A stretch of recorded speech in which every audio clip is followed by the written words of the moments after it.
தமிழ்நாட்டில் எந்த ஒரு இடத்துலையும் ஒரு பிரச்சனை நடந்தாலும் நம்மளை தொடர்பு கொண்டு அண்ணன் மூலமாக ஒரு அறிக்கை கொடுங்க, அண்ணனை பேச சொல்லுங்க, வந்து கேட்கப்படும் அப்படின்னு நினைக்கிறேன். நம்மளுடைய மீனவர் மக்களுடைய குறைகளை அவங்களுக்கு தேவையானது வந்து நாம் தமிழர் கட்சி சார்பாக ரெப்ரசன்ட் பண்ணும்போது அவங்களுக்கு ஒரு நம்பிக்கை வருது. அவங்க வந்து வெறும் கேட்டுட்டு போகல, அவங்க வந்து அதை எடுத்துட்டு போறாங்க. மக்களுக்கு அது தெரியப்படக்கூடிய ஒரு இஷ்யூ இருக்கு அப்படின்னு சொல்லும் பொழுது மாவட்ட நிர்வாகம் was forced to act on. மக்களை விட பெரிய சக்தி டெமோக்ரஸில கிடையாது. மக்கள் எவ்வளவு நாள் ஏமாந்துட்டே இருக்கிறாங்களோ அவ்வளவு நாள் தான் அரசியல்வாதிகளும் இந்த நிர்வாகமும் பவர்ஃபுல்லா இருக்கிற மாதிரி தெரியும். த மொமெண்ட் பீப்புள் பிகம் பவர்ஃபுல்ல இந்த நிர்வாகமும் இந்த அரசியல்வாதிகளும் என்னைக்குமே மக்களுக்கு வேலை செய்யற நபர்களா தான் இருப்பாங்க. எங்களோட மாவட்டம் ஒரு பல்சமய கட்டமைப்போடு இருக்கக்கூடிய ஒரு மாவட்டம் தான். அது வந்து இந்த திராவிட கட்சிகள்னால அரசியல் உள்நோக்கத்தோட காங்கிரஸ்னாலே வந்து கிறிஸ்டியன்ஸ் ஓட்டு போடணும், பிஜேபினா ஹிந்துஸ் ஓட்டு போடணும் அப்படின்னு சொல்லி ஒரு பார்வையை தான் கொண்டு வர்றாங்களே தவிர ஆக்சுவல் ரியாலிட்டியில் மக்கள் மனசில் அந்த மாதிரியான ஒன்று என்ன இல்லை. இன்னைக்கும் பகவதி அம்மன் கோயிலுக்கு கொடிமர கயிறு வந்து ஒரு கிறிஸ்தவர் குடும்பத்துல இருந்தான் போய் சர்ச்சில் வந்து பக்கத்துல ஒரு பிள்ளையார் கோயில் இருக்கு. அந்த பிள்ளையார் கோயில்ல அர்ச்சனை பண்ணி முடிச்சதுக்கு அப்புறம் தான் இங்கே வந்து கொடியேற்றம் நடக்கும். அவன் கவுன்சிலராக இருப்பான். அந்த கவுன்சிலராக இருக்கிறதே முழு நேர தொழில். அப்போ அதுல இருந்து அவன் ஒரு வாழ்வாதாரத்தை, ஒரு பொருளாதாரத்தை உருவாக்கிக்கிறான். இப்ப நம்ம கட்சியில அதுக்கான கட்டமைப்பும் சூழலும் இல்லை. நம்ம இந்த உணர்வெழுச்சியோடு இருக்கக்கூடிய கேடர்ஸே 365 நாளும் குறைந்தபட்சம் ஒரு நாளைக்கு 2 மணி நேரம் முழு நேர அரசியல்வாதியா மாறிட்டாங்க அப்படின்னா புரட்சி வேற லெவல்ல வெடிச்சு.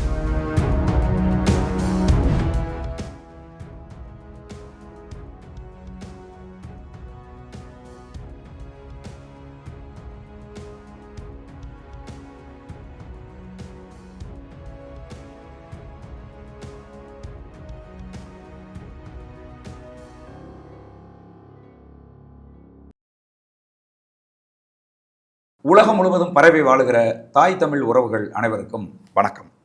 இன்றைக்கி நம்முடைய சோழன் சொல்வீச்சு வலையொலியில் நாம் தமிழர் கட்சியின் மாநில மகளிர் பாசறை ஒருங்கிணைப்பாளர் 2026 சட்டமன்ற தேர்தலில் கன்னியாகுமரி மாவட்டத்தின் சட்டமன்ற வேட்பாளர் மதிப்புக்குரிய தங்கச்சி மரிய ஜெனிஃபர் அவர்களை சந்தித்து பேச இருக்கிறோம். தங்கச்சி வணக்கம். வணக்கம். மரிய ஜெனிஃபர் என்கிற ஒரு அரசியல் ஆளுமைக்கு பின்னால் இருக்கிற உங்களுடைய கணவர் உங்களுடைய விமர்சகரா அல்லது வழிகாட்டியா? ஃப்ரெண்டு அப்படிதான் சொல்லணும். ஏன்னா நிறைய பேருக்கு தெரிஞ்சிருக்கு. இப்போ பேசுறதுனால நாங்கள் 2 பேருமே சேர்ந்தே பல ஆண்டுகளாக தொடர்ந்து பயணிச்சிருக்கிறோம் நாங்களுடைய வாழ்க்கையில. அதனால ஒத்த சிந்தனை, ஒரே நோக்கம், அந்த நோக்கத்தை அடையிறதுக்கான செயல் திட்டங்கள் இது வந்து பர்சனல் லைஃப்லையும் சரி, எங்களுடைய ப்ரொஃபஷனல் லைஃப்லையுமே வந்து தொடர்ந்து இருந்திருக்குது. சரி. நாங்கள் 2 பேருமே வந்து ஒரு ஒரு ஒரு இஷ்யூவில் வந்து இமோஷ்னலாக அணுகிறத விட அது அப்ஜெக்டிவாக அணுகும். அதில் வந்து எது கரெக்டானது, இது வந்து சரியான சிந்தனையா, இது சரியான செயல்பாடா அப்படிங்கிறது தான் முதன்மையானதாக இருக்கும். இதில் நான் சொல்கிறேன்னா நீங்கள் சொல்கிறீங்களா அப்படிங்கிறது வந்து முதன்மையாக வராது எங்களுக்குள்ள. May the best thing win from the table அப்படின்னு நினைக்கக்கூடிய 2 பர்சனாலிட்டிஸ் நாங்கள். அதனால நிறைய இடங்கள்ல அவர் வழிகாட்டியாகவும் இருந்திருக்கிறாரு, நிறைய இடங்கள்ல அவர் விமர்சகராகவும் இருந்திருக்கிறாரு. இது 2மே வந்து என்னை பொறுத்தளவில் எனக்கு ரொம்ப பாசிட்டிவ் ஃபோர்ஸ். ஏன்னா ஒரு வழிகாட்டுதலும் ரொம்ப முக்கியம், அதே வேளையில் விமர்சனங்களும் ரொம்ப ரொம்ப முக்கியம். என்னுடைய எல்லா காணொளிகள், என்னுடைய எல்லா மேடை பேச்சுக்கள், என்னுடைய ஏதாவது செயல்பாடுகள் இருந்தாலும் என்னுடைய முதல் விமர்சகரே தீபக் சாலமன் தான். புரியுது. ஸோ அதனால வந்து அது எனக்கு ரொம்ப பெரிய ஒரு மோட்டிவேஷன்னு தான் சொல்லுவேன். எனக்கு அதில் எந்த விதமான ஒரு நெகட்டிவ் ஃபீலிங்கோ இல்லாட்டி இது வந்து ஐயோ நம்மளை வந்து கிரிட்டிசைஸ் பண்ணிட்டாங்களோ, நம்மளை வந்து விமர்சிச்சிட்டாங்களோ அப்படி இல்லை. ஏன்னா இது வந்து ஒரு பொலிட்டிக்கல் ஃபீல்டு அப்படிங்கிறது பல பேர் பார்க்கக்கூடிய ஒரு ப்ரொஃபஷனில் நம்ம இருக்கிறோம். அதை நம்மளுடைய சிந்தனையை செழுமைப்படுத்துறது, நம்மளுடைய செயலை வந்து அழகாக வடிவமைக்கிறது, இதை முழுமை பெற செய்கிறது, இதுக்கு எல்லாமே வந்து ஒரு பர்ஃபெக்ட் பார்ட்னர்ஷிப் வந்து ரொம்ப ரொம்ப முக்கியம். தனிமரம் தோப்பாகாது. அதே மாதிரி எங்களுடைய லைஃப்பில் வந்து என்னுடைய கணவர் தீபக் சாலமனுடைய ப்ரெசன்ஸ் வந்து இந்த ஜேர்னியை வந்து முழுமையாக்குது அப்படின்னு நம்புகிறேன். தமிழ் தேசிய அரசியலுக்கு நீங்கள் அவரை இழுத்துட்டு வந்தீங்களா அல்லது அவர் உங்களை இழுத்துட்டு வந்தாரா? இழுத்துட்டு வந்தாங்க அப்படின்னு சொல்ல முடியாது. அதாவது 2009 when we have to rewind and see 2009 எங்களுடைய முதல் குழந்தை பிறக்கிறாங்க. மே 17 அன்னைக்கு இந்திய நேரப்படி அரௌண்ட் 8 PM அந்த டைம்ல தான் அவங்க வந்து பிறக்கிறாங்க. ஒமான் நாட்டில் தான் அவங்க பிறந்தாங்க. அப்போ வந்து பெரிய அளவுக்கு மீடியாவுடைய என்ன சொல்றது ஒரு இன்ஃப்ளூயன்ஸோ இல்லாட்டி பெனிட்ரேஷனோ இல்லாத காலகட்டம். அப்போ ஈழத்தில் நடந்த அந்த ஃபைனல் ஸ்டேஜ் ஆஃப் வார் இந்த நியூஸ் எல்லாம் வந்துகிட்டு இருக்குது. எங்களால் வந்து சந்தோஷப்பட முடியுமா இல்லை துக்கப்படவா, எப்படி எங்களை வந்து நாங்கள் எங்களோட இமோஷன்ஸை எப்படி வெளிக்கொண்டு குழந்தை பிறந்திருக்கிற சூழல்ல. ஆமாம், ஸோ அப்போதான் பிறந்திருக்கிறாவ. அப்போ அது ஒரு மாதிரியான ஒரு ஃப்ரேம் ஆஃப் மைண்ட் வந்து வித்தியாசமாக இருந்தது. அதுக்கப்புறம் அந்த ஃபேஸை கடந்து என்ன மாதிரியான நகர்வுகள் தமிழ்நாட்டில் நடக்குது அப்படின்னு நம்ம வந்து ஒரு பொலிட்டிக்ஸில் வந்து உள்ள இல்லாமல் வெளியிலிருந்து நம்ம ஒரு விஷயத்தை நம்ம பார்க்குறோம் என்னெல்லாம் நடக்குது அப்படிங்கிறப்போ வந்து நாம் தமிழர் கட்சி அண்ணனுடைய பேச்சுகள் இதெல்லாம் வந்து பார்த்துக்கிட்டு வர்றோம். அப்போது ஒரு 2014 எலெக்ஷன்ஸில் அண்ணனுடைய எலெக்ஷன் கேம்பெயின்ஸாக இருக்கட்டும், அண்ணனோட பேச்சுகள், அவர் முன்மொழிகிற தமிழ் தேசிய சிந்தனைகள், இது எல்லாமே வந்து அந்த டைமில் நாடாளுமன்ற தேர்தல் நடக்குது. அப்போது ஒரு விஷயத்தை வந்து இந்தியாவுக்காக பேசுகிற ஒரு விஷயம், அதாவது டெவலப்மெண்ட், ஒரு க்ரோத் எக்கானமி, இதெல்லாம் பற்றி பேசும் பொழுது நம்மளுடைய அண்ணன் வந்து தமிழர் நிலம், தமிழ் தேசிய அரசியல், தமிழர்களுக்கான ஒரு வாழ்வியல், வாழ்விடம், அரசு, அதிகாரம் அப்படின்னு பேசுகிறது வந்து ரொம்ப ரெலவெண்ட்டாக இருந்துச்சு. இது எங்களுக்கு வேணும் அப்படிங்கிறது தான் வந்து எங்களுடைய முதல் ஒரு சிந்தனையை தூண்டும் ஒரு விதமாக அமைஞ்சுது. அரசியலுக்கு உள்ள அப்படின்னு சொல்லலாம். அதில் வந்து என்னோட கணவர் தான் முதல்ல ஆரம்பித்தார் அவருடைய பயணத்தில். அந்த டைமில் நாங்கள் வந்து துபாயில் இருந்தோம், அமீரகத்தில் இருந்தோம். அமீரகத்துலேயும் பெரிய ஒரு கட்டமைப்பு இருக்குது. நாம் தமிழர் கட்சிக்கு ஒரு மிகப்பெரிய கட்டமைப்பு வெளிநாடுகளில் செந்தமிழர் பாசறைங்கிற அமைப்பு மூலமாக இருக்குது. அதில் கிட்டத்தட்ட அமீரகத்தில் மட்டுமே அந்த டைம்லேயே 8000+ மெம்பர்ஸ் இருந்தாங்க. அக்ராஸ் வளைகுடா பகுதிகளில் 30,000 மேற்பட்ட உறுப்பினர்களே இருக்கிறாங்க. ஸோ அதுக்கான வலுவான கட்டமைப்பு இருக்குது. நிறைய ஆக்டிவிட்டீஸ் பண்ணிக்கிட்டு இருந்தாங்க. அப்போ எங்களை நாங்கள் அதில் இணைச்சிக்கிட்டோம். ஸோ எங்களோட அரசியல் பயணம் வந்து முதல்ல கணவர் தான் என்ட்ரி ஆகிறாரு. அதுக்கப்புறம் நான் வந்து தொடர்றேன். இப்போ எங்களுடைய பணி சூழல் காரணமாக எந்த அளவுக்கு யாரால் எப்படி எப்போது கான்ட்ரிபியூட் பண்ண முடியுமோ அதை வந்து பெஸ்ட்டாக நாங்கள் பண்ணிகிட்டு இருந்தோம் அப்படின்னு தான் நான் சொல்லுவேன். இப்போ நீங்கள் வந்து வீட்டுக்கு போகிறீங்க, வீட்டுக்குள் நுழைந்ததும் அரசியல் கதவு சாத்தப்படுமா அல்லது அங்கும் அரசியல் விவாதங்கள் தொடருமா? கண்ணு மூடுற வரைக்குமே அரசியல் தான், அப்படிதான் சொல்லணும்னு. சரி, நான் இன்ஃபேக்ட் அவர்கிட்ட கூட சொல்லிட்டு இருந்தேன். நேற்று கூட ஃபுல் டே நாங்கள் வந்து ட்ராவல் பண்ணிட்டு வர்றோம், கன்னியாகுமரியிலேருந்து இங்கே ட்ராவல் பண்ணிட்டு வர்றோம். அது வந்து அதுக்கப்புறம் அவர் வேற ஒரு சந்திப்புக்காக வெளியில போறாரு. அதுக்கப்புறம் ரிட்டர்ன் ரூமுக்கு வந்ததுக்கு அப்புறமும் தொடர்ந்து அரசியல் சார்ந்த விஷயங்களை படிக்கிறது, பார்க்கறது, விவாதிக்கிறது. அப்போ நான் சொல்ல, என்னப்பா நம்ம காலையிலேருந்து கண் மூடலேருந்து திறந்ததுலேருந்து மூடுறது வரைக்கும் இதுலேயே தான் இருக்கிறோம் அப்படின்னு. அது வந்து நான் நினைக்கிறேன் ஒரு மிஷன் லைஃப்குள்ளே இருக்கிறோம். சரிதான். ஒரு பொலிட்டிக்கல் மிஷன் அப்படிங்கிறது வந்து ஒரு மிஷன் லைஃப், அது பாலிடிக்ஸுங்கிறது ஒரு ஆஸ்பெக்ட். அந்த மிஷன் லைஃப்பில் இருக்கிற யாராலையுமே வந்து ரிலாக்ஸ் பண்ண முடியாது. இவ்வளோ நேரம் தான் நான் வந்து இதுக்கு கொடுப்பேன், அது வந்து அதுக்கப்புறம் நான் வந்து என்னை கம்பார்ட்மெண்டலைஸ் பண்ணுவேன் அப்படிங்கிறது ஒரு சாதாரண நார்மல் லைஃப் வாழ்கிறவங்களுக்கு அது சாத்தியப்படும். பட் ஒரு மிஷன் லைஃப்பில் இருக்கக்கூடிய, அதுவும் ஒரு பொலிட்டிக்கல் மிஷனில் இருக்கக்கூடிய ஒரு கேடருடைய லைஃப் வந்து அப்படி நீங்கள் சொல்கிற மாதிரி டோர்ஸ் ஓப்பன் டோர்ஸ் க்ளோஸ்டில் வந்து முடியாது. புரியுது தங்கச்சி. பொதுவாக வந்து இது ஒரு மேல் டாமினேட்டடு சொசைட்டி. மேல் சாவனிசம் எந்த அளவுக்கு கொடூரமாக இருக்குங்கிறது உங்களுக்கு நல்லா தெரியும். அப்படி இருக்கும்போது உங்கள் கணவர் உங்களை முன்னிறுத்தி விட்டு அவர் வந்து பின்னாடி நிற்கிறாரு. ஒரு பெண்ணாக இதை நீங்கள் எப்படி பார்க்குறீங்க? அதனால் நான் ஹாப்பியாக தான் ஃபீல் பண்ணுறேன். ஏன்னா எங்கள் 2 பேருக்குமே வந்து அமீரகத்தில் இருக்கும் பொழுதே டுவர்ட்ஸ் எண்ட் 2019 அப்புறம்லேருந்தே வந்து நம்ம வந்து பொலிட்டிக்கல் கான்ட்ரிபியூஷன் இன்னும் நல்லா பெட்டராக பண்ணணும் அப்படிங்கிற நோக்கம் இருந்துச்சு. சரி. ஆனால் தொழில் ரீதியாகவும் குடும்ப ரீதியாகவும் நம்மளுடைய சாய்ஸ் வந்து அங்கே அமீரகத்தில் வாழ்கிறோம், அங்கே நம்மளுடைய தொழில்கள்லாம் இருக்குது அப்படிங்கிறனால we were continuing there. But அப்போவே எங்களுடைய நோக்கம் வந்து டைரக்ட் பாலிடிக்ஸில் வந்து கான்ட்ரிபியூட் பண்ணணும் அப்படிங்கிறது தான். அதில் யாருக்கு ஆப்பர்ச்சுனிட்டி கிடைச்சாலும் வந்து ஈச் அதர் வில் சப்போர்ட். சரி. அதில் எந்த எங்களுக்குள்ள அந்த ஒரு பாகுபாடு சொல்கிற மாதிரி நீங்கள் சொல்கிற மாதிரி அந்த மேல் ஃபீமேல் அப்படிங்கிற அந்த ஒரு கேட்டகரைசேஷன் டெஃபினட்டாக கிடையாது. ஈச் அதரே வந்து பெரிய சப்போர்ட். ஸோ எங்களுக்குள்ள அந்த ஒரு ஒரு டாமினன்ஸை காமிச்சிடணும், இல்லாட்டி நான் அவரை டாமினேட் பண்ணிடணும் அப்படிங்கிற அந்த மனநிலை வந்து 2 பேருக்குமே கிடையாது. பட் இன் ஜென்ரல் நீங்கள் சொசைட்டியில் நீங்கள் சொல்கிற மாதிரி பார்த்தீங்க அப்படின்னா இருக்கா அப்படின்னா இருக்குது, அது இல்லைன்னு சொல்ல முடியாது. அது நம்மளுடைய சொசைட்டியுடைய அப்ரிங்கிங்காக இருக்கலாம், அந்த ஃபேப்ரிக்கே அப்படி தான் இருக்குது. ஒரு குடும்பத்தின் தலைவன், அதுக்கப்புறம் தான் அம்மா, அப்புறம் பிள்ளைகள் அப்படிங்கிற அந்த ஒரு ஹைரார்கியல் சிஸ்டமே வந்து மேலே வச்சு தான் ஆரம்பிக்குது.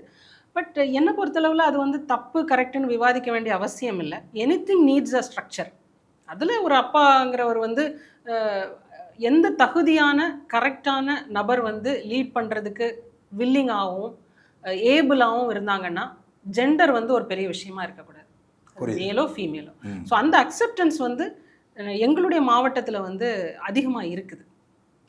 அப்படி வந்து ஒரு மேல் தான் எல்லாத்துலேயும் லீட் பண்ணணும், ஒரு ஃபீமேல் வரக்கூடாது அப்படின்னு எங்கள் மாவட்டத்தில் அது இல்லை. ஏன்னா சின்ன வயசுலேருந்தே நம்மளுடைய சொசைட்டியில் வாழ்கிற நிறைய பெண்கள் வந்து படித்தவங்க, வேலைக்கு கூட போக மாட்டாங்க, ஆனால் வந்து டபுள் டிகிரி வச்சுருப்பாங்க.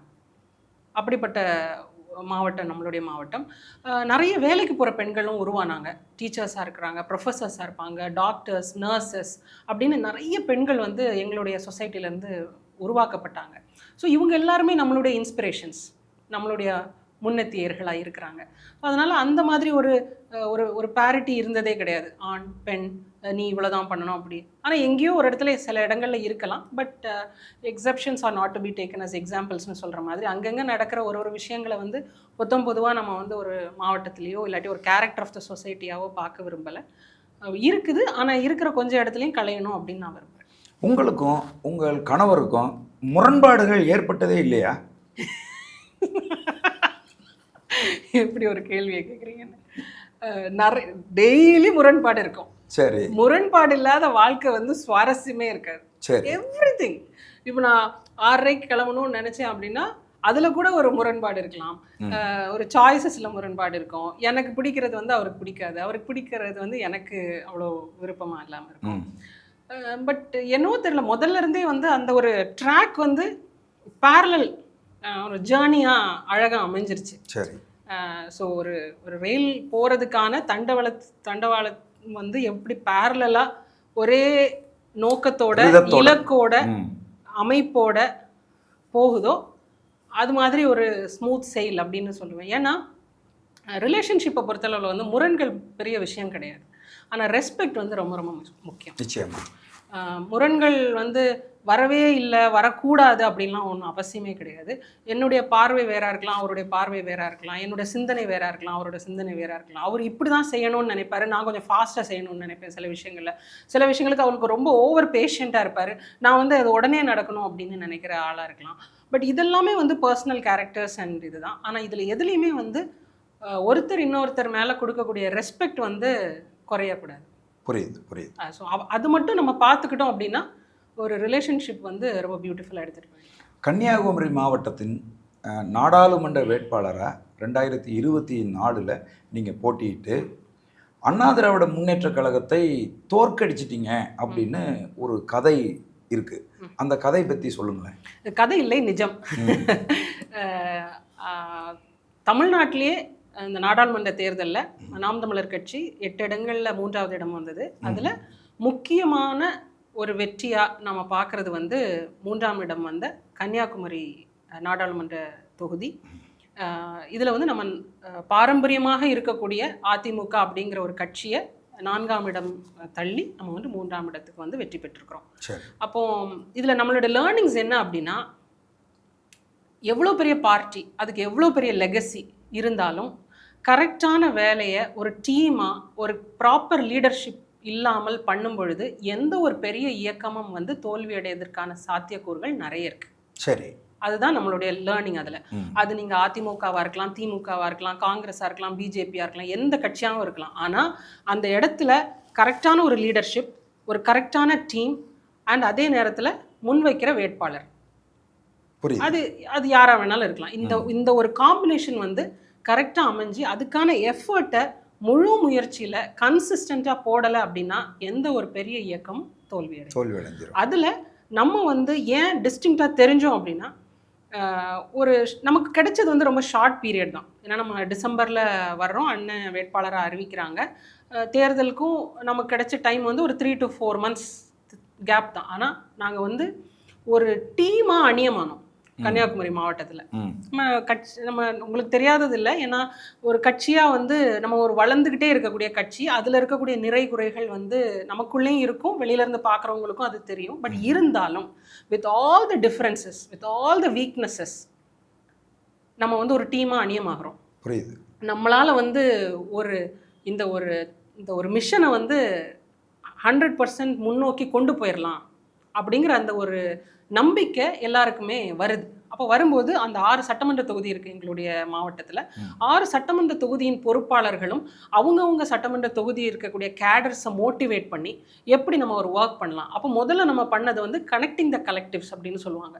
அதாவது அந்தந்த சட்டமன்ற தொகுதியில் இருக்கக்கூடிய முக்கியமான ஆளுமைகள், இன்ஃப்ளூயன்சர்ஸ், இவங்களை போய் பார்ப்போம். இவங்க மூலமாக ஒரு நெட்வொர்க் பில்ட் ஆகும். அதே மாதிரி பல இடங்களில் போய் நாங்கள் சந்தித்தோம். அதாவது இனிஷியலாக இருக்கக்கூடிய ஜான் ஃபெப் மாதங்களில் இது நல்லா பண்ணோம். அதுக்கப்புறம் மார்ச் ஏப்ரல் தேர்தல் வரைக்கும் மக்களை அதிகமாக சந்தித்தோம். மக்களை சந்திக்கும் பொழுது தான் அவங்களுடைய குறைகள் என்னவா இருக்குது. அப்போ அது வந்து நம்ம வந்து ஒரு இன்ட்ராஸ்பெக்ட் பண்ணி பார்க்கும்போது எங்கேருந்து இந்த குறைகள் வருது, இந்த இஷ்யூஸ் எல்லாமே எவ்வளோ வருடங்களாக இருக்குது, ஏன் இந்த நாடாளுமன்ற பொறுப்பாளரோ, அதாவது நாடாளுமன்ற உறுப்பினரோ, இல்லாட்டி இருக்கக்கூடிய 6 சட்டமன்ற உறுப்பினர்களோ இதை பண்ணலை. அப்போ இது எல்லாத்தையும் நம்ம ஹைலைட் பண்ணி மக்கள்கிட்ட பேசுகிறோம். யூ டிசர்வ் மோர் அப்படின்னு நம்ம சொல்கிறோம். கன்னியாகுமரி மாவட்டத்தின் மக்கள் இன்னும் அதிகமான வாய்ப்புகளை வந்து இந்த அரசின் மூலமாக பெறலாம், ஆனால் ஏன் பெறலை அப்படிங்கிறத அவங்களுக்கு தெளிவாக சொல்லும் பொழுது அவங்களுக்கு ஒரு நம்பிக்கை வருது. எங்களுடைய மாவட்டத்தில் இன்னுமே வந்து அதாவது மத அரசியலோ ஜாதி அரசியலோ வெளி மாவட்ட மக்கள் பார்க்குற மாதிரியான விஷயங்கள் இருந்தால் கூட முதன்மையாக அவங்க பார்க்குறது வந்து இந்த கேண்டிடேட் வந்து எப்படி இருக்காங்க, is she an able candidate, குவாலிட்டியானவங்க, ஆமாம் ஏபிளா இவங்க அப்படின்னு பார்ப்பாங்க. அதுக்கப்புறம் அவங்க ஓட்டு போட வரும்போது அவங்களுடைய மைண்ட் செட்டோ இல்லாட்டி அவங்களுடைய சோஷியல் ஃபேப்ரிக்கில் இருக்கக்கூடிய டிசிஷன் மேக்கிங் இன்ஃப்ளூயன்சஸ் அதெல்லாம் மாறுபடலாம். ஆனால் எங்களோட பார்வை வந்து is she an able candidate to become an MP அப்படிங்கிறத அவங்க யோசிக்க வைக்கிற அளவுக்கான நம்மளுடைய வேலை திட்டம், நம்மளுடைய பயணம், நம்மளோட சிந்தனை, பேசிக்கலி பொலிட்டிக்கல் இன்டெகிரிட்டி அது இருக்கணும். புரியுது. எந்த ஒரு பொலிட்டீஷியனுக்குமே தான் சிந்திக்கிறது, பேசுறது, செயல்படுறது இது எல்லாமே ஒத்த நேர்கோட்டில் இருக்கணும். அதுதான் பொலிட்டிக்கல் இன்டெகிரிட்டி. அதை அவங்க பார்க்குறாங்க. பார்க்கும்போது நம்மளுக்கு ஒரு கிரெடிபிலிட்டி பில்ட் ஆகுது. அதனால தான் நம்மளால் அதிமுகவை ஜெயிக்க முடியுது. புரியுது. தங்கச்சி, இந்த 2024 நாடாளுமன்ற தேர்தலில் நீங்கள் கற்றுக்கொண்ட இனிமே இது போல் செய்யவே கூடாது அப்படிங்கிற பாடங்கள் என்னென்ன? கற்றுக்கிட்டது நிறைய இருந்தது. ஃபர்ஸ்ட் ஆஃப் ஆல் வந்து எனக்கு என்னுடைய டீம் மேலே ஒரு பெரிய நம்பிக்கை வந்துச்சு. அதாவது ஒன்றுமே இல்லைண்ணே, அதாவது நம்மக்கிட்ட வந்து மற்ற பொலிட்டிக்கல் பார்ட்டிஸ் மாதிரி ஒரு பணபலமோ இல்லாட்டி நமக்கு ஒரு பெரிய எல்லாருக்கும் வந்து பின்புலமோ அப்படிங்கிற எதுவுமே இல்லாமல் எளிய பிள்ளைகள், அவங்க வந்து ஒரு ஆட்டோ ஓட்டுநராக இருக்காங்க, இல்லாட்டி ஒரு டெய்லராக இருப்பாங்க, இல்லாட்டி ஒரு டீச்சராக இருப்பாங்க, ஒரு பெயிண்டராக இருக்காங்க, இல்லாட்டி வேறு ஏதாவது சின்ன ஒரு மளிகை கடை வச்சுருப்பாங்க. இப்படி ஒரு எளிய பின்னணியிலேருந்து வர்ற மக்களால் ஒரு உணர்வெழுச்சியாக நம்மளுடைய கட்சியில் இணைஞ்சு அவங்களால கான்ட்ரிபியூட் பண்ண முடிகிறதுங்கிறது வந்து ஒரு பெரிய மோட்டிவேட்டிங் ஃபேக்டராக இருந்துச்சு. எல்லாமே பர்ஃபெக்ட் கண்டிஷனில் யாரும் வந்து இந்த அரசியலில் வந்து நிற்கலை. புரியுது. எல்லாருக்குமே கடன் இருக்குது, எல்லாருக்குமே வீட்டில் பிரச்சனை இருக்குது, பொண்டாட்டி பிரச்சனை இருக்கலாம், ஹஸ்பண்ட்குள்ள பிரச்சனை இருக்கலாம், இல்லை வேறு பொருளாதார சிக்கல் இருக்கலாம், இல்லை ஹெல்த் இஷ்யூஸ் இருக்கலாம். எல்லாம் இருந்தாலும் அவன் வரணும்னு நினைக்கிறான்ல, அது வந்து ஒரு பெரிய மோட்டிவேட்டிங் ஃபேக்டராக இருந்துச்சு. ஸோ எங்களுடைய அந்த டீம் வந்து ரொம்ப பியூட்டிஃபுல்லாக அமையுது, இன்னும் அமைஞ்சிக்கிட்டே இருக்குது. அது வந்து ஒரு பெரிய மோட்டிவேட்டிங் ஃபேக்டர். அதை நான் வந்து ஒரு லேர்னிங்காக எப்படி பார்த்தேன் அப்படின்னா, ஒரு மிஷனை லீட் பண்ணக்கூடிய லீடர் ஒரு நேர்மையான சிந்தனையோட பார்ட்டியோட எண்ணத்தோடு ஒத்து போகிற மாதிரி கரெக்ட் ஆட்டிடியூடில் அவங்க வந்து அந்த வேலையை முன்னெடுக்கிறாங்க அப்படின்னா அந்த டீம் வந்து அப்படியே அணியமாகுது. நம்மளும் இதை பண்ணணும், இந்த இடத்த நம்ம ஸ்ட்ரெங்தன் பண்ணணும். இப்போ நம்ம போய் ஒரு மனு கொடுக்குறோம், இல்லாட்டி ஒரு ஆர்ப்பாட்டம் பண்ணணும்னு நினைக்கிறோம். மேபி முதல் வாட்டி மனு கொடுக்கும்போது 3 பேர் தான் வந்திருப்பாங்க கூட. ஆனால் அடுத்த 4வது மனு கொடுக்கும்போது இல்லை, நம்மளும் கூட போகணும், அது தெரிஞ்சுக்கணும், அதில் என்ன பிரச்சனை நம்ம தெரிஞ்சுக்கணும் அப்படின்னு ஒரு ஆர்வம் வருது அவங்களுக்கு. அதெல்லாம் வந்து அணியமாகிறது வந்து ஒரு பெரிய இதாக நான் பார்த்தேன். ஸோ நெகட்டிவ்ஸ்னு சொல்கிற அளவுக்கு பெருசாக ஒன்றும் இல்லை. இன்னும் வந்து நெகட்டிவாக நான் பார்க்குறதுங்கிறது வந்து என்னென்னா, இப்போ நான் சொன்ன மாதிரி அவங்களுடைய வாழ்க்கை வேறையாக இருக்குது. யாருமே வந்து 365 நாளும் ஒரு ப்ரொஃபஷ்னல் பாலிட்டிஷியன் கிடையாது. இப்போ ஒரு டிஎம்கே ஏடிஎம்கே மாதிரி கட்சியில் அவன் ஒரு கவுன்சிலராக இருப்பான். அந்த கவுன்சிலராக இருக்கிறதே முழு நேர தொழில். அப்போ அதுலேருந்து அவன் ஒரு வாழ்வாதாரத்தை, ஒரு பொருளாதாரத்தை உருவாக்கிக்கிறான். அப்போ அவன் முழு நேர ஒரு அரசியல்வாதியாக இயங்குறாப்புல. இப்போ நம்ம கட்சியில் அதுக்கான கட்டமைப்பும் சூழலும் இல்லை. அப்போ அது மட்டும்தான் நான் வந்து ஒரு நெகட்டிவாக பார்த்தேன். நம்ம இந்த உணர்வெழுச்சியோடு இருக்கக்கூடிய கேடர்ஸே 365 நாளும் குறைந்தபட்சம் ஒரு நாளைக்கு 2 மணி நேரம் முழு நேர அரசியல்வாதியாக மாறிட்டாங்க அப்படின்னா புரட்சி வேற லெவலில் வெடிச்சிடும். 2026 சட்டமன்ற தொகுதி வேட்பாளராக அந்த நாடாளுமன்ற வேட்பாளராக நின்னதிலிருந்து கற்ற பாடங்களை வைத்து எப்படி எதிர்கொள்ள போகிறீங்க? மக்களோட நிற்கிறத தாண்டி அரசியலில் புதுசாக நம்மளால் எதுவும் செய்ய முடியலை. ஏன்னா இப்போ நீங்கள் எல்லா அரசியல் கட்சிகளுமே பார்த்தீங்க அப்படின்னா அவன் வந்து ஃப்ளெக்ஸ் ஓட்டுவான், இல்லாட்டி ஒரு போஸ்டர்ஸ் அடிக்கிறது, விழாக்களுக்கு வந்து டொனேஷன் கொடுக்குறது, இல்லாட்டி சமபந்தி விருந்து இருந்துச்சு அப்படின்னா அதுக்கு கான்ட்ரிபியூட் பண்ணுறது, கோயில்களுக்கு கான்ட்ரிபியூட் பண்ணுறது, அப்புறம் இந்த மாதிரி என்ன சொல்லுவாங்க, இந்த மோர் பந்தல் பண்ணுறேன், இந்த மாதிரியான விஷயங்கள் பண்ணுறது. ஸோ இது எல்லாமே வந்து ஒரு கிளீஷேயான ஒரு பொலிட்டிஷியன்னா நான் இப்படி தான் இதெல்லாம் பண்ணணும், இதெல்லாம் பண்ணால் நான் ஒரு பொலிட்டிஷியன். கோயில் கும்பாபிஷேகத்துக்கு போய் வடத்தில் தேரில் வடம் இழுக்கணும், இந்த மாதிரியான விஷயங்கள் வந்து ஒரு ட்ராமா பாலிடிக்ஸ். இதை வந்து எல்லா தேசிய திராவிட கட்சிகளுமே பண்ணுறாங்க. அப்போ இதிலிருந்து நம்ம எப்படி வேறுபடுறோம் அப்படின்னு பார்க்கும் பொழுது ஒரு பாலிடிக்ஸ் அப்படிங்கிறது from the people for the பீப்புளாக இருக்கணும். மக்களில் இருந்து உருவான ஒரு நபர் மக்களுக்காக நிற்கிறாங்களா? அப்போ மக்களுக்காக நிற்கணும் அப்படின்னா எங்கே நிற்கணும்னா மக்களோட பிரச்சனை தெரிஞ்சிருக்கணும், அந்த பிரச்சனையில் நான் எங்கே போய் நிற்கணும், எப்படி அதை சால்வ் பண்ணி கொடுக்கணும் அப்படிங்கிற அந்த ஒரு சைக்கிள் இருக்குல்ல, இதுதான் ஒரு பொலிட்டிஷியனோட லைஃப்.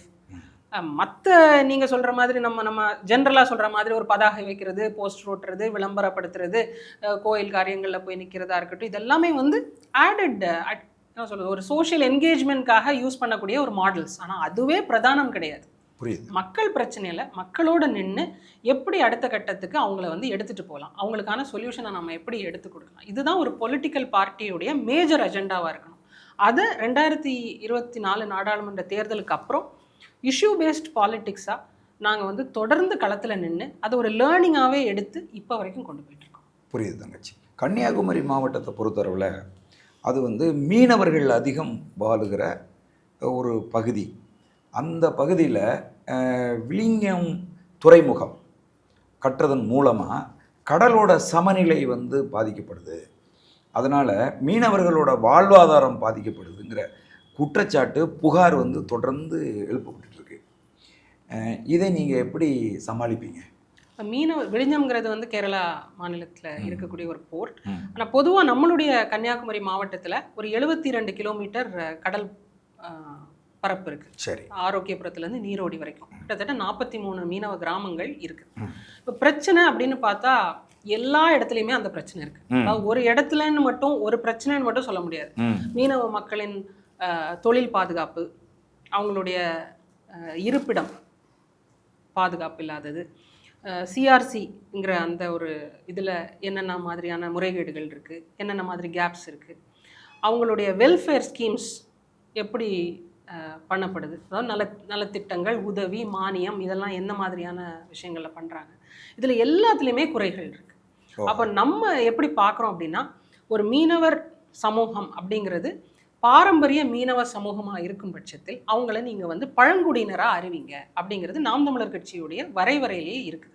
இப்போ ஏன் நம்ம பாரம்பரிய மீனவர்களை வந்து பழங்குடியினராக அறிவிக்கணும் அப்படின்னா one of the constitution articles, அது கரெக்டாக எனக்கு நம்ப சொல்லுதில்ல, 38 என்னன்னு தெரில, அதில் ஒரு பழங்குடியினர் அப்படிங்கிறப்போ வந்து ஒரு 6-7 கூறுகள் இருக்குது. அவங்களுடைய தொழில், இந்த மாதிரியான வழிபாடுகள் இருக்கணும், இந்த மாதிரியான இடங்கள் இருக்குது, இந்த மாதிரி கூறுகளை வந்து மீட் பண்ணுறாங்க அப்படின்னா அவங்க வந்து ஒரு பாரம்பரிய பழங்குடியினராக கிளாஸிஃபை பண்ணுறதுக்கான எலிஜிபிலிட்டிக்குள்ளே வர்றாங்க. இப்போ இது வந்ததுனால என்ன ஆகும் அப்படின்னா அந்த பழங்குடி மக்களின் இருப்பிடம், அவங்களுடைய தொழில், அவங்களுடைய மெய்யியல், அவங்களுடைய இறை வழிபாடு, இது எல்லாமே அப்படியே பாதுகாக்கப்படும். இப்போ அது எல்லாமே அப்படியே பாதுகாக்கப்படும். அப்போது உங்களுக்கு வந்து வளர்ச்சி திட்டம்ங்கிற பேரில் ஹைட்ரோ கார்பன் திட்டம், அது டீப் சி மைனிங் ப்ராஜெக்ட்ஸாக இருக்கட்டும், இல்லாட்டி ஒரு சி விண்மில் ப்ராஜெக்ட்ஸாக இருக்கட்டும், இது எதுவுமே வந்து வராது. இதெல்லாம் பாதுகாக்கப்படும். இப்போ எப்படி இருக்குது அப்படின்னா, மீனவர்கள் வந்து ஐஸ் பார் மேலே நிற்கிற மாதிரி இருக்கு. எப்போ வேணாலும் இது வந்து இல்லாமல் போயிடும். ஏன்னா யூனியன் கவர்மெண்ட்டுடைய ஜிஓஸாக இருக்கட்டும், திட்டங்களாக இருக்கட்டும், எல்லாமே மீனவர்களின் நலனுக்கு எதிரான திட்டங்களாக அது இருக்குது. அதாவது கரையும் பாதுகாக்கலை, மீனவரின் வாழ்விடத்தையும் பாதுகாக்கலை, உறுதி செய்யலை. இது ஒன்று. இன்னொன்று, தனித்திறன் மேம்பாடு. மீனவராக இருக்கிறவங்க மீனவராகவே இருக்கணுமா, இல்லை மீனவர் சார்ந்த தொழில் சார்ந்த வளர்ச்சி திட்டங்களை என்ன கொண்டு வந்திருக்கு அப்படிங்கிறதும் ஒரு கேள்வியாக இருக்குது. இப்போது தூண்டில் பாலங்கள் இருக்குன்னா அது முறையாக போடப்படுறது கிடையாது. தூண்டில் பாலங்கள் போடுறதுனால அலையரிப்பு நடக்குது. இப்போ விழிஞ்சம் துறைமுகத்தினால ஒரு துறைமுகம் வரும்போது அது பக்கத்தில் பெரிய அளவுக்கு கடல் அரிப்பு நடக்குது. அப்போ அதை நீங்கள் எப்படி பாதுகாக்கிறீங்க? அதே மாதிரி கேரளாவுடைய போட்ஸ் எப்படி கன்னியாகுமரி மாவட்டத்தில் வந்து மீன் பிடிக்கிறாங்க. ஸோ இது நம்மளுடைய மக்களின் தொழிலை எப்படி பாதிக்குது, அவங்களோட வாழ்வாதாரத்தை பாதிக்குது. ஆமாம். ஸோ இது எல்லாமே நிறைய இஷ்யூஸ் இருக்குது. இது எல்லாத்தையும் நம்ம வந்து பேசுகிறோம், மக்கள்கிட்ட கொண்டு போகிறோம். இது வந்து ஒரு என்ன சொல்கிறது, ஒரு அடிப்படை அரசியல் மாற்றம் வராமல் இது வந்து சாத்தியப்படாது. நிச்சயமாக வந்து மீனவர் மக்கள் அவங்க வந்து ஒவ்வொரு நாளும் வந்து அன்றாடங்காட்சிகள் போல தான், அவங்க சமவெளியில் இருக்கக்கூடிய அன்றாடங்காட்சிகள் போல. அவங்க உங்களை நம்பலாமா தங்கச்சி? நம்பிக்கைங்கிறது வந்து நம்மளோட செயல்பாடுகள்ல தான் வருது. இப்போ குரலற்றவர்களுக்கு குரலாய் அண்ணன் வந்து பேசுகிறார், அதுதான் நம்பிக்கையை கொடுக்குது. இப்போ இன்னைக்கு வந்து ஒரு தமிழ்நாட்டில் எந்த ஒரு இடத்துலையும் ஒரு பிரச்சனை நடந்தாலும் நம்மளை தொடர்பு கொண்டு அண்ணன் மூலமாக ஒரு அறிக்கை கொடுங்க, அண்ணனை பேச சொல்லுங்கள், அது வந்து கேட்கப்படும் அப்படின்னு நினைக்கிறாங்க. இப்போ அந்த இடத்துல அவங்களுக்கு இருக்கிற எல்லா பிரச்சனைகளையும் நம்ம பேசணும். முதல்ல அவங்களோட, அதாவது கடல்சார் பகுதி மக்களோட பிரச்சனைகளை சமவெளி பகுதி மக்களுக்கு தெரியப்படுத்தணும். அதே மாதிரி சமவெளி பகுதி மக்களோட பிரச்சனைகள் கடல்சார் மக்களுக்கு தெரியப்படுத்தணும் முதல்ல. ஸோ என்னுடைய வாழ்க்கை இது, எனக்கு இந்த இடத்துல எல்லாம் எனக்கு பிரச்சனையாக இருக்குது அப்படிங்கிறத நம்ம அதிகமாக பேசுகிறோம். இன்னொன்று, ஒரு மீனவர் குறை தீர்ப்பு நாள் அப்படிங்கிறது மாதத்துக்கு ஒரு முறை கலெக்டர் ஆஃபீஸில் நடக்குது. இதில் நம்மளுடைய மீனவர் மக்களுடைய குறைகளை, அவங்களுக்கு தேவையானது அந்த தளத்துலையும் நம்ம வந்து நாம் தமிழர் கட்சி சார்பாக ரெப்ரசன்ட் பண்ணுறோம். சரிதான். ஸோ ரெப்ரசன்ட் பண்ணும்போது அவங்களுக்கு ஒரு நம்பிக்கை வருது. அவங்க வந்து வெறும் கேட்டுட்டு போகலை, அவங்க வந்து அதை எடுத்துகிட்டு போகிறாங்க. இப்போ மணக்குடிங்கிற ஒரு இடத்துல வந்து ஒரு பாலம் இருக்குது. இப்போ அந்த பாலம் வந்து சுனாமி காலகட்டத்தில் அந்த மெயினான ஒரு பாலம் உடஞ்சதுனால டெம்பரரியாக ஒரு பாலத்தை போடுறாங்க. அதுக்கப்புறம் அதே பாலத்தை கூட்டு குடிநீர் திட்டத்துக்காக ஒரு குழாயை பதிச்சு யூஸ் பண்ணுறாங்க. இப்போ இந்த பாலம் வந்து டேமேஜ் ஆகி கிட்டத்தட்ட அது வந்து விழுற கண்டிஷனில் இருக்குது. அப்போ அந்த மீனவ மக்கள் வந்து தங்களுடைய போட்டுகளை, அதாவது படகுகளை வந்து அந்த இடத்துல பார்க் பண்ணுவாங்க, அந்த இடத்துல ஒதுக்கி விடுவாங்க. அந்த இடத்துக்கு வர்றதுக்கே அவங்களால முடியாது. அந்த மாதிரி ரொம்ப பழுதடைந்த ஒரு நிலைமையில இருந்ததை எந்த அரசியல் கட்சிகளுமோ இல்லாட்டி பிரதிநிதிகளோ அதுக்கு வந்து ஒரு உரிய அட்டென்ஷன் கொடுக்கவே இல்லை. பல பேர் அந்த இடத்த கிராஸ் பண்ணி தான் போவாங்க, ஆனால் யாருமே அட்டென்ஷன் கொடுக்கல. மக்கள் வந்து அதை சொல்லிக்கிட்டே தான் இருந்திருக்கிறாங்க, ரெப்ரசன்டேஷன் கொடுத்துருக்குறாங்க. ஆனாலும் சரியான முறையில் அவங்களுக்கான இது செய்யப்படலை. அப்போ நம்ம அதை எடுத்து ரெண்டு விதமாக பண்ணோம். ஒன்று, கரெக்டான விதத்தில் ரெப்ரசன்டேஷனும் கொடுத்தோம், அதே வேளையில் ஒரு மீடியாவை பயன்படுத்தி மக்களுக்கு அதை தெரியப்படுத்துகிறோம். இப்படி ஒரு இஷ்யூ இருக்குது அப்படின்னு சொல்லும் பொழுது மாவட்ட நிர்வாகம் was force to act on it. சரிதான். மக்களை விட பெரிய சக்தி டெமோக்ரஸியில் கிடையாது. மக்கள் எவ்வளோ நாள் ஏமாற்றப்பட்டு ஏமாந்துட்டே இருக்கிறாங்களோ அவ்வளோ நாள் தான் அரசியல்வாதிகளும் இந்த நிர்வாகமும் பவர்ஃபுல்லாக இருக்கிற மாதிரி தெரியும். த மொமெண்ட் பீப்புள் பிகம் பவர்ஃபுல்ல இந்த நிர்வாகமும் இந்த அரசியல்வாதிகளும் என்றைக்குமே இந்த மக்களுக்கு வேலை செய்கிற நபர்களாக தான் இருப்பாங்க. உறுதியா. தங்கச்சி, கன்னியாகுமரி மாவட்டம் அப்படின்னு எடுத்துக்கிட்டா எந்த கட்சியாக இருந்தாலும் சரி, அதிமுக, திமுக, பிஜேபி, காங்கிரஸ், இவங்க எல்லாருமே மத அரசியலை முன் வச்சு தான் அங்கே வந்து அரசியல் செய்கிறாங்க. ஆனால் நாம் தமிழர் கட்சி மதத்தையும் சாதியையும் புறக்கணிச்சிட்டு இன அரசியலை முன்வைக்குது. இன அரசியல் மத அரசியலை உடைத்து நுறுக்கி விடுமா? கன்னியாகுமரி மாவட்டத்துக்குன்னு அப்படி ஒரு மத அரசியல் இருந்ததில்லை.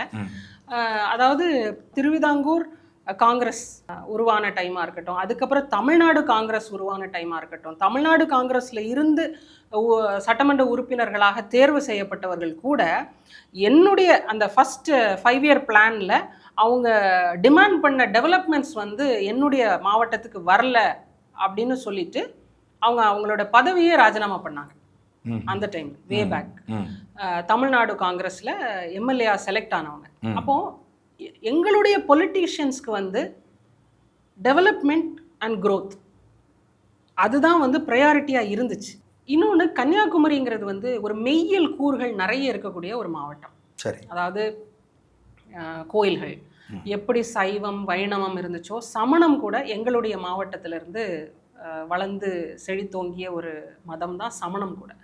அதே மாதிரி கிறிஸ்தவம், இஸ்லாம், இதுக்கெல்லாம் வந்து பல 1000 நூற்றாண்டுகளுக்கு முந்தைய வரலாறுகளே வந்து நம்மளுடைய மாவட்டத்தில் இருக்குது. அதே வேளையில் ஒரு கோட்டைகள், அரசர்கள் ஆண்ட கோட்டைகள், அது சார்ந்த இது, அதாவது நடுகள் வழிபாடு, அதே மாதிரி இந்த மாதிரியான குல தெய்வ வழிபாடுகள், இதெல்லாமே வந்து உள்ளடக்கிய கூறுகள் உள்ள ஒரு மாவட்டம் தான் கன்னியாகுமரி மாவட்டம்.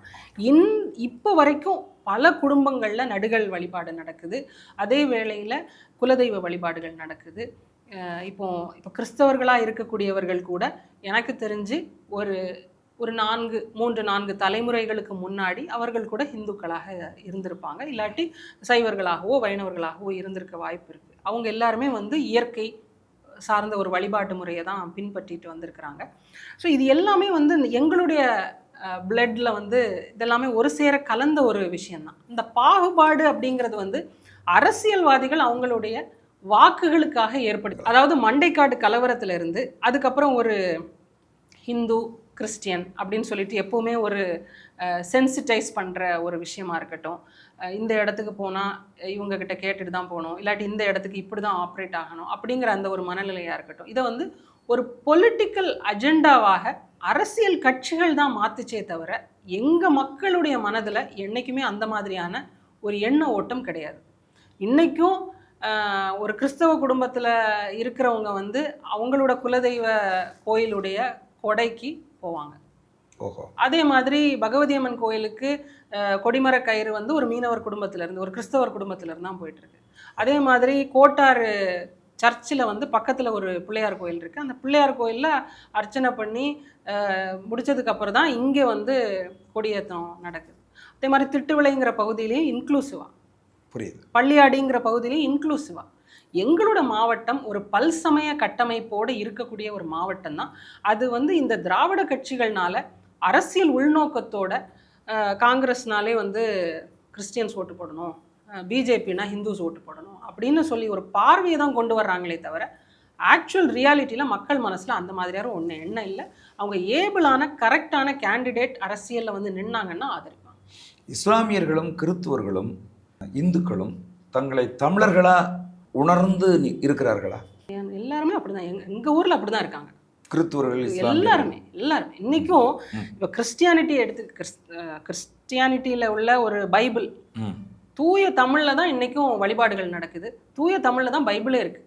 சரி, ரொம்ப முன்னாடி வந்து லத்தீனில் மாசஸ் நடக்கும், பாடல்கள் வந்து லத்தீனில் பாடுவாங்க. ஆனால் காலப்போக்கில் அது எல்லாமே மாறி தூய தமிழில் தான் மாசஸ் இன்னைக்கு நடக்குது, ப்ரேயர்ஸ் சொல்லப்படுது, பைபிளும் அப்படி தான் இருக்குது. புரியுது. ஸோ அதனால் அவங்க வந்து எம்ப்ரேசிங் அ லாங்குவேஜ் வந்து எப்போவுமே வந்து ஒரு தடையாக இருந்ததே கிடையாது. மதத்தில் ஒரு லாங்குவேஜ் வந்து எம்ப்ரேஸ் பண்ணப்பட்டு அதை ஒரு வழிபாட்டு முறையாக கொண்டு வர்றதுங்கிறது எங்கள் மாவட்டத்தில் அது ஒரு பெரிய தடை. ரொம்ப மகிழ்ச்சி தங்கச்சி, உங்களுடைய இந்த கனவு வந்து உறுதியாக நிறைவேறும். 2026 சட்டமன்ற தேர்தலில் கன்னியாகுமரி மாவட்டத்தில் உறுதியாக நீங்கள் வந்து வெல்லுவீங்க.